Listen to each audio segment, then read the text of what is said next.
Welcome to the world of science fiction stories, and don't forget to share and subscribe the channel.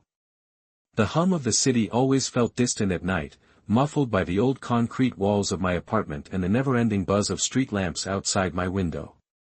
I lived on the top floor of a quiet building on the edge of the city, just close enough to hear the world but far enough that it rarely noticed me.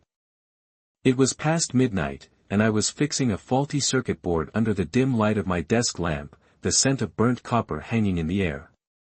I wasn't anyone important, just a night shift technician who kept broken things running. People came and went, my phone barely rang. Life was simple, predictable, lonely sometimes, but I had grown used to the quiet. That's when the sky split open. I didn't hear thunder or see a flash at first, just a sudden tremble in the floorboards and a strange shift in the air pressure, like the moment before a storm hits, but without the storm. I stood, moving toward the window, when something bright streaked through the sky, crashing somewhere deep in the woods near the edge of the city. It didn't explode, didn't throw up a fireball or wake the neighbors, but my skin tingled, like the static charge of lightning had kissed the back of my neck. I hesitated for a second, then grabbed my coat and flashlight, and left the building without a word.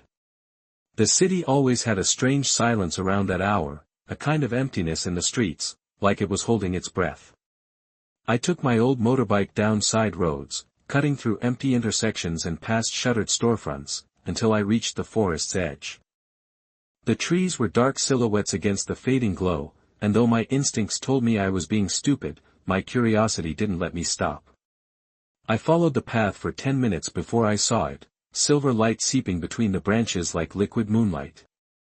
The crash site wasn't dramatic, no crater, no smoke, no wreckage, just her. She stood in the center of a small clearing, bare feet touching the grass, her long silver blue hair flowing in a way that didn't match the wind. Her skin shimmered faintly under the moonlight, pale like frost, and her eyes glowed softly, like they carried their own small galaxy. For a moment, I didn't believe what I was seeing. My mind raced through every possible explanation, costume, hallucination, some bizarre prank, but none of it fit. She wasn't hurt, she didn't look confused, she looked at me as though she had been waiting. "You came," she said, her voice rich and oddly melodic, with an accent that didn't belong anywhere I knew. I didn't answer at first, I was too stunned. Then, I cleared my throat and tried to sound calm. "You okay? What happened here?" She stepped closer, and the light around her seemed to follow, as though it bent toward her presence. "I've watched your loneliness," she said simply, without shame or awkwardness. "I've seen the ache behind your stillness. I want your warmth and your body." My breath caught, not because of the words, though they were plenty jarring, but because she wasn't joking. There wasn't a hint of playfulness in her tone, she wasn't trying to seduce or manipulate. It was a declaration, a matter-of-fact statement delivered with the same weight someone might use to introduce themselves. I should have run, I should have called someone, but instead I stood there, heart pounding, and asked the only thing that came to mind, "Who are you?"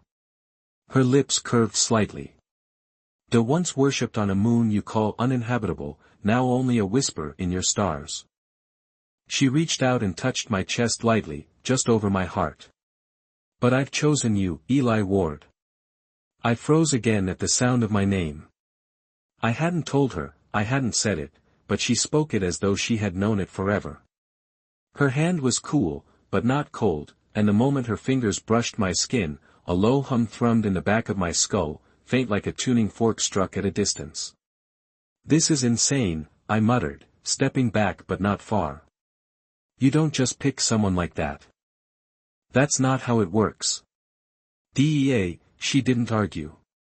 She just tilted her head and watched me with patient eyes. "And yet here you are." I didn't know how to fight that, there was a gravity in her presence that didn't allow for doubt, not fear exactly, but something else, a pull. She wasn't threatening me, wasn't using power or force. She simply existed, and somehow I was being drawn in like I'd already agreed to something without knowing it. When the silence stretched between us, I looked around again, expecting some hidden craft, some proof of her descent. "Where did you come from?" I asked, quieter this time. Far beyond this place, she said, glancing toward the moon above. But I didn't fall, I descended. There was a strange distinction in the way she said it, as though she wanted me to understand this wasn't some accident but a choice. Then, without waiting for permission, she took another step forward and brushed past me. Take me to your home, she said. This planet watches, but I only want you. I followed because I couldn't do anything else, not out of fear or submission, but because every instinct inside me was screaming that my life had just changed, and the answers wouldn't be found standing alone in the woods. We rode back silently. I caught glimpses of her in the mirror, her hair dancing lightly despite the stillness, her eyes fixed on the stars. Back at the apartment, she walked through the door like she belonged there. She didn't ask where to sit or if I had food, she looked around, touched the wall, and let out a quiet sigh. Simple, she said, but honest. I stood awkwardly at the edge of the living room while she wandered. Are you planning to stay here? I asked, feeling the full weight of everything finally catch up. She turned, meeting my gaze with something softer. I crossed galaxies. I chose this world. I chose you. You can tell me to leave, Eli, but I will not stop wanting you. I didn't respond right away. I just stared at her, heart still racing, mind spinning in circles. I didn't know what tomorrow would bring or if the world would ever be the same again, but somehow, in the middle of all that uncertainty, one thing was clear, she had walked through my door not because she had to, but because she wanted to. The next morning, the world had changed, and it wasn't just my world anymore. The sun rose on a planet that had been touched by something otherworldly, and already the internet buzzed with theories, blurry videos, and outlandish claims. News anchors scrambled to make sense of sudden celestial sightings, and social media exploded with conspiracy threads. I was sitting at my kitchen table, watching Dee eat scrambled eggs with her fingers. She didn't seem to understand utensils, but she wasn't careless, she moved like someone who knew control, not someone clumsy with new surroundings. When I asked her if she'd ever eaten Earth food before, she just smiled and said, not like this. Her presence still didn't feel real, even sitting across from me, her silver blue skin caught the light, her hair cascaded over one shoulder like living silk. There was a strange dissonance, everything in me said this should be impossible, yet there she was, chewing slowly, tilting her head to observe a potted plant on the windowsill as if it were a marvel. When she finished eating, she stood and walked to the window, her fingers brushing the glass. They will come soon, she said, her voice quieter than before. The ones who speak for your world, they will want to own me. I asked her if she meant the government. She gave a slow nod. They will send people who wear confidence like armor. They will not understand me, only what they can gain from me. They will try to move me from you. Her words struck a nerve.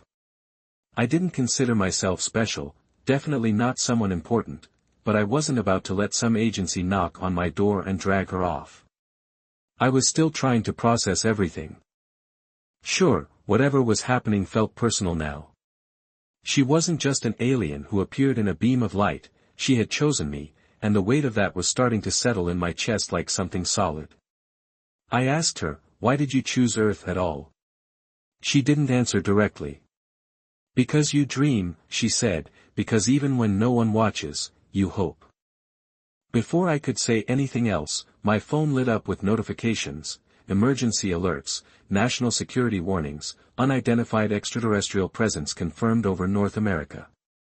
They weren't being subtle about it, someone had spotted the descent, maybe even recorded it, and now the powers that be were in full alert mode. It was only a matter of time.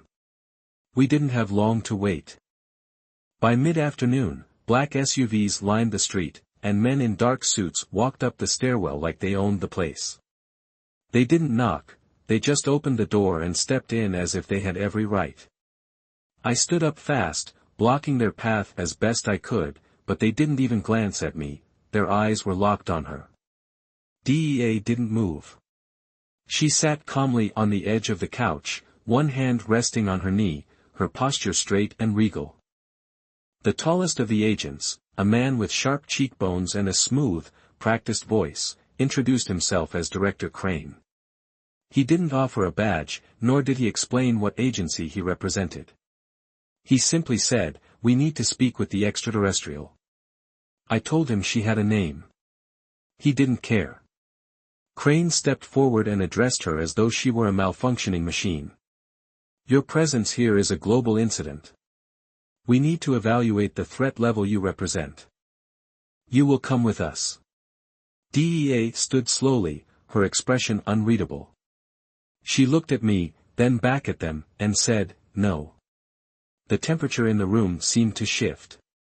One of the agents reached for something in his coat, but before he could finish the motion, a soft pulse of energy rippled from DEA, making the air shimmer. Every electronic device in the room shut down, phones, radios, even the wall clock. Crane's earpiece sparked and died. She didn't raise her voice. "I will not be caged. I did not come here to be studied. I came for him." That's when they realized I wasn't just a bystander, I was part of it. One of the younger agents moved toward me, as if I were a loose variable they needed to control, but I stepped back and grabbed the breaker switch near the kitchen door. With a loud click, I cut all power to the apartment. Darkness washed over us, but I knew the space better than they did. DEA didn't need light, her body glowed faintly in the shadows, and she grabbed my hand without hesitation. We slipped past them, moved through the stairwell, and ducked out the back exit while they scrambled to recover. Outside, the street had begun to draw a crowd. Neighbors peered out of windows, phones raised, a few people pointed as we ran, some gasped, one even dropped to his knees and muttered something about divinity. We didn't stop. My bike was still where I left it, tucked under a side alley. We took off, winding through back streets and service roads, heading toward the old city temple district, abandoned churches and shrines that hadn't seen real faith in years. When we finally stopped, breathless and covered in sweat, Dee stared at the crumbling arches of a forgotten sanctuary and said, "This is better." She stepped inside like she belonged there. The building was empty, just stone and dust, but something about it felt calm, safe. "What do you plan to do now?" I asked her. She looked at me with something new in her gaze, vulnerability. "I don't know," she admitted. "On my world I was revered but imprisoned. Here, I thought I could choose freely, but already your kind seeks to claim me." I sat beside her on the cold floor, both of us catching our breath. "Earth is full of people who want power, that doesn't mean you have to give it. They don't speak for everyone," I said. "And you don't owe them anything." She leaned against me, her shoulder cool and smooth. "You do not fear me." I laughed under my breath. "I probably should, but I don't." A small silence settled between us, then she whispered, "I chose you because you didn't look at the stars with hunger, you looked at them with loneliness." That hit harder than I expected.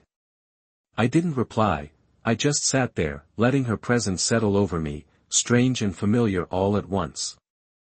I still didn't understand what she was. I didn't know what would happen next, but for the first time in years I didn't feel alone, and that somehow was enough to keep me going. We spent the night in that forgotten temple, tucked between stone pillars and peeling, stained glass windows that filtered the moonlight into soft patterns across the floor. The building was old, likely condemned, but the city had forgotten it, and for now that made it perfect. I found a few dusty blankets in a back room, probably left behind by squatters or caretakers long gone. Dee didn't sleep, or if she did, it wasn't the kind of sleep I understood. She sat silently near the altar, her legs crossed, eyes closed, her face bathed in silver light as if she were meditating or listening to something I couldn't hear. I watched her for a while before drifting off, telling myself I would stay awake, keep watch in case the agents returned, but my body disagreed. The adrenaline had worn off, and the quiet wrapped around me like a heavy coat.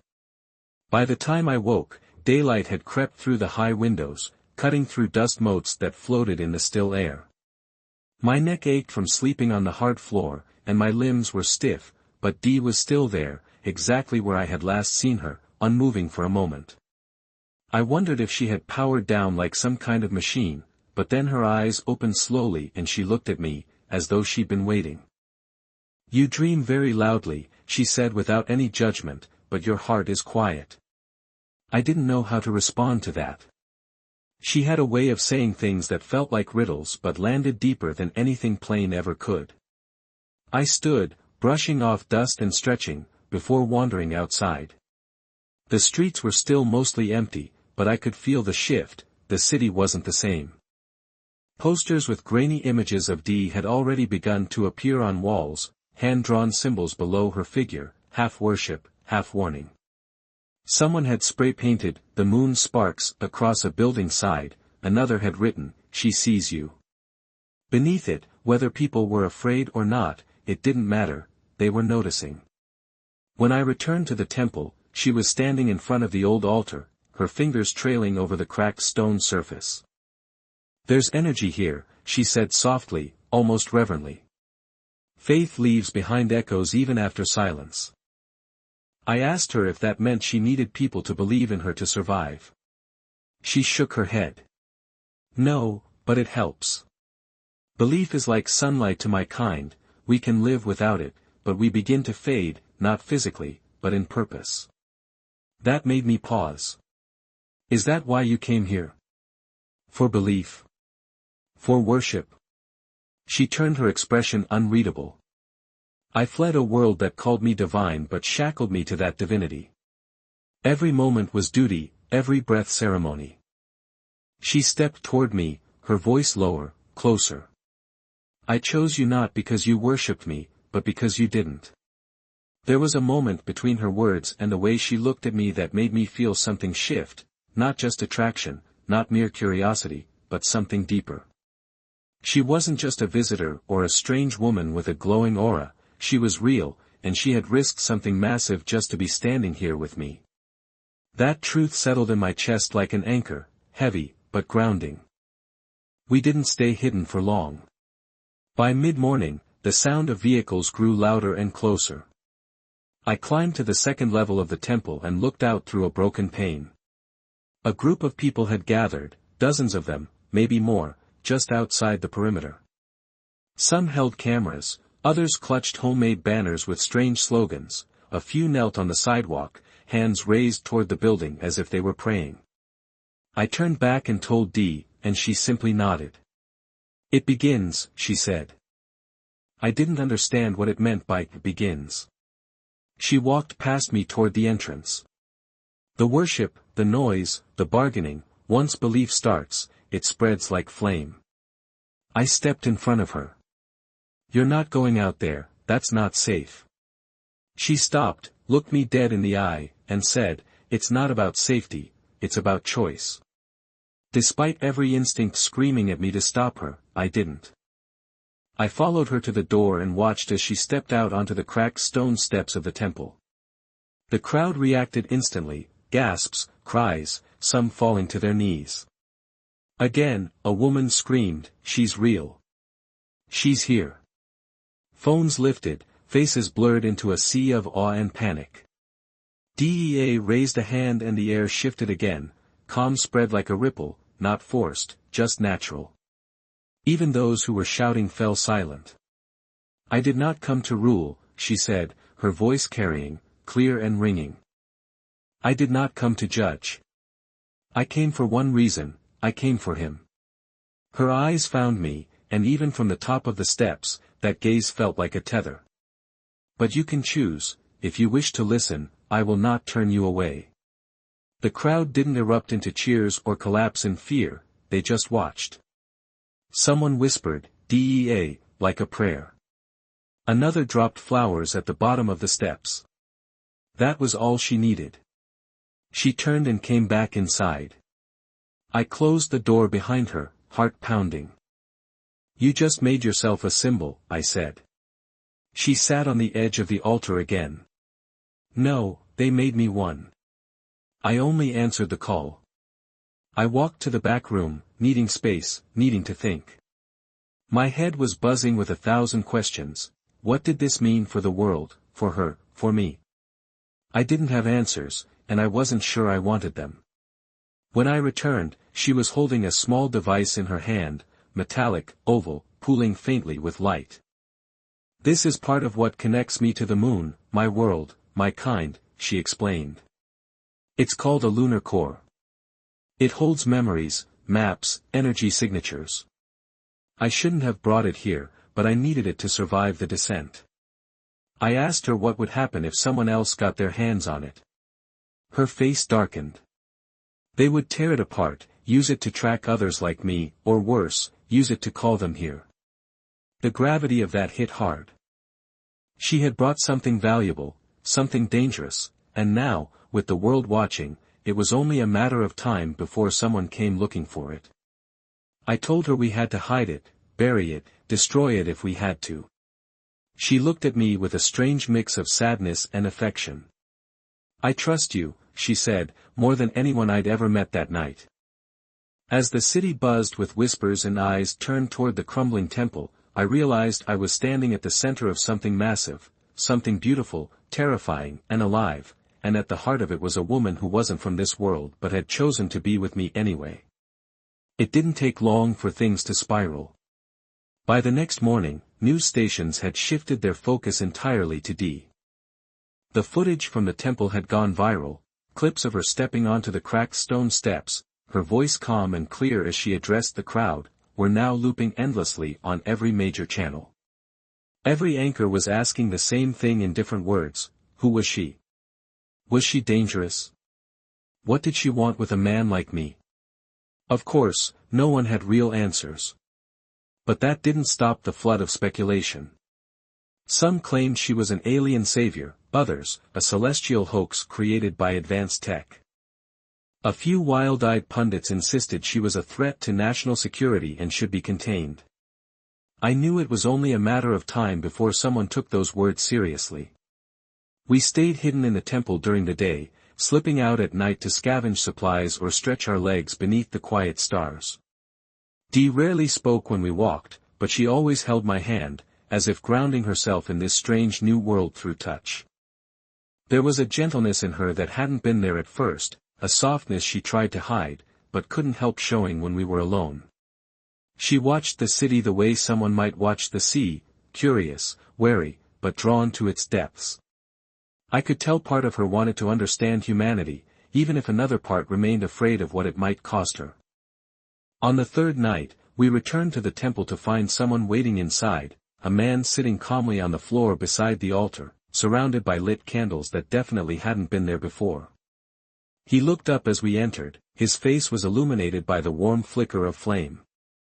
In his late 40s, maybe early 50s, lean with a shaved head and a heavy pendant around his neck, he stood immediately, already tense. "You lost," he said, without flinching.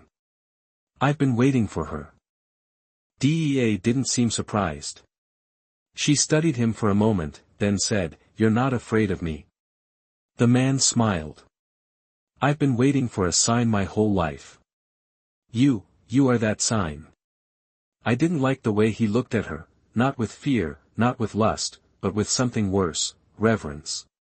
He introduced himself as Cashin and claimed to lead a group called the Moonbound, a small, secretive cult that had, for years, believed in a being they called She Who Watches. According to him, Dina was the fulfillment of ancient prophecy. Her arrival has been foretold through dreams and symbols. "We knew you would come. We knew you'd find a vessel of mortal flame to share your light," he said, gesturing to me as if I were part of his story, now a prophecy made flesh. I wanted to kick him out on the spot, but Dee motioned for calm. She asked him what he wanted. Cashin's answer was simple: protection, not for himself, but for her. The world would try to control you, twist your presence into politics or profit. He said his people, the Moonbound, had already begun building places of worship in her name. "We can shield you, guide the faithful, keep you sacred." Dina's expression was hard to read, but I could see her discomfort. "She doesn't want worship, not like that." I stepped in before she had to answer. "She's not looking for followers, and she's definitely not looking for someone to speak for her." Cashin turned to me with that same infuriating calm. And yet here you are, speaking for her. I clenched my fists, but Dea touched my arm gently enough. Then, to Cashin, I will not be owned, not by your faith, nor by your promises. If you wish to walk beside me, you must first learn not to kneel. Cashin didn't argue. He simply nodded, stood, and left without another word, vanishing into the night like a ghost. Yet something about his presence lingered. That night, Dee told me she could feel belief taking root, growing like vines. It fed my strength, but also made me more visible. The more they believe, the less free I become, she said. They shape me with their expectations. If I'm not careful, I'll become what they need, not who I am. That scared me more than I expected. I didn't want her to be a symbol, I wanted her to be real, to be her, and selfish or not, I wanted her to be mine. Not in ownership, but in truth. I asked her if she regretted coming here, if choosing me had been a mistake. She looked at me for a long time before shaking her head. No, you were the only part one was certain of. We stayed close that night, curled beneath an old tapestry in the back room. The air was cold, the city's hum distant, but I didn't care. She pressed against me like she was afraid the world would pull her away if she let go, and I held her just as tightly. There was no need for words, that closeness, that silence, said enough. The next morning, things took a turn. I woke to find Dee staring out the broken window, her face pale and her jaw tight. She handed me a small device, her lunar core, and said, "They're coming." Before I could ask, she nodded toward the street. I climbed to the second level and saw another convoy of black SUVs, this time backed by armed personnel. They weren't here to ask questions, they were here to take Dee. She looked at me, calm but resolute. I will not run again. If they want to tear me away, they'll have to earn it. I started packing, heart pounding. We can't fight them, not like this. Dea raised an eyebrow. Then how would you stop them? I don't have a plan yet, but I know we can't stay, not here, not with attention growing by the hour. Then it hit me, there was an old utility tunnel beneath the temple. I remembered it from years ago when the city repurposed parts of the district. It connected to the metro system and hadn't been used in over a decade. If we can reach it, we can vanish again, regroup, and find somewhere else to lay low. Dee didn't hesitate. She grabbed her core, wrapped herself in an old cloak to hide her glow, and followed me into the catacombs beneath the altar. As the rumble of boots echoed above us, we descended into darkness once more, together, hunted but unbroken. The tunnels beneath the temple smelled of rust, mildew, and history. Thick pipes ran along the curved walls, dripping condensation from decades of neglect.